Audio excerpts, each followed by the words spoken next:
Thanks so much for joining us for our midday newscast on this Wednesday. I'm Chris Sanchez. Those scorching hot temperatures are once again taking hold of the Bay Area, and that raging wildfire is roaring through Butte County and around the city of Oroville. NBC Bay Area's Ginger Conejero Saab is tracking the impact on that community. Bob Riddell is live tracking the impact the heat's having on other parts of the East Bay.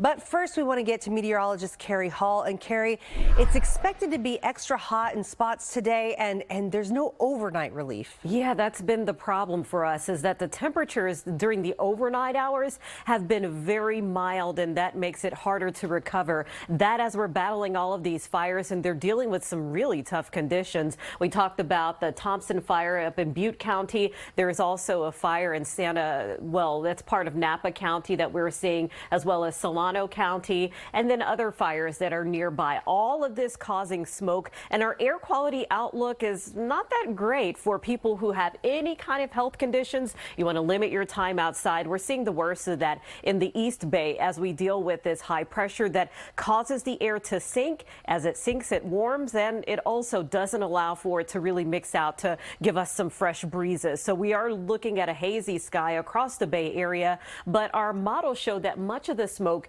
is moving off towards the east. So we're still once again dealing with some high levels of ozone and wildfire smoke, and our temperatures are heating up so fast. We are already at 100 degrees in Fairfield. We haven't even made it to noon yet. We're at 99 in Livermore. It's 90 in San Jose, and we're seeing a lot of 70s for the peninsula, but it will also be very warm there as we go throughout the day, and it's headed for a lot of highs in the triple digits. So we'll be monitoring that and also talking more about the risks that come along with all of that heat. Chris? All right, it is wild to see those temperatures, not even noon yet. Those scorching conditions up north are making for extra challenging conditions for crews that are working to contain the Thompson fire in Butte County. More than 3,000 acres are burning right now, and thousands of homes are evacuated. That means thousands of people are looking for someplace else to go.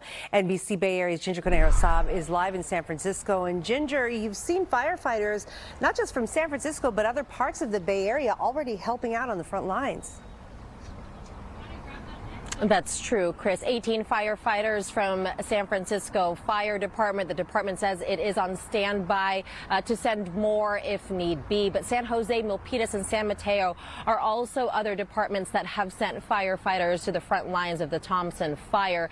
You know, Governor Gavin Newsom this morning announced a state of emergency for Butte County in response to the Thompson fire. And he's also announced FEMA support in helping suppress how the fire has raged on.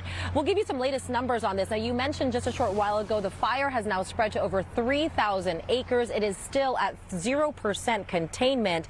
We know there are 28,000 residents who have been ordered to evacuate. 4 firefighters have been reported with minor injuries. Now, fortunately, no civilians have been hurt, but we do know that at least four structures have been completely destroyed. 12,000 structures remain threatened. Now, here's some new video showing the destruction of the fire. This is one of the homes, or one of the structures, I should say, that is completely destroyed. What remains of the home is the brick chimney and what appear to be hot spots that are burning where the home once stood. Now, the Thompson fire erupted in Oroville just before 11 yesterday morning. Now, you're seeing a new video of how it raged on yesterday. The smoke filling the sky, leaving tens of thousands scrambling under evacuation orders, including this man who spoke with our sister station. Yeah, it's a hard thing to deal with, and no one wants to lose their home. I guess the best advice is to stay calm and to do what you need to get your loved ones out. It's more important to stay alive. Now, meanwhile, crews have also been working on the Toll fire in Calistoga.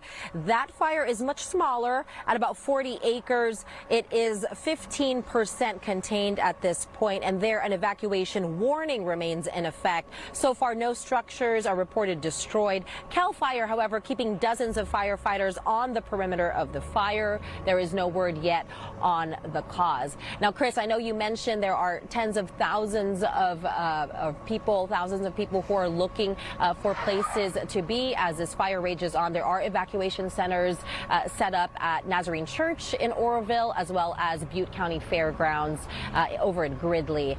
Those are the places where they can gather. Now, as far as San Francisco Fire is concerned, they say that they still have enough crews to protect the city in case there are also fire risks here, knowing that 4th of July is just right around the corner. A quick reminder, they tell me, to tell people to celebrate safely as we approach the 4th of July. Chris?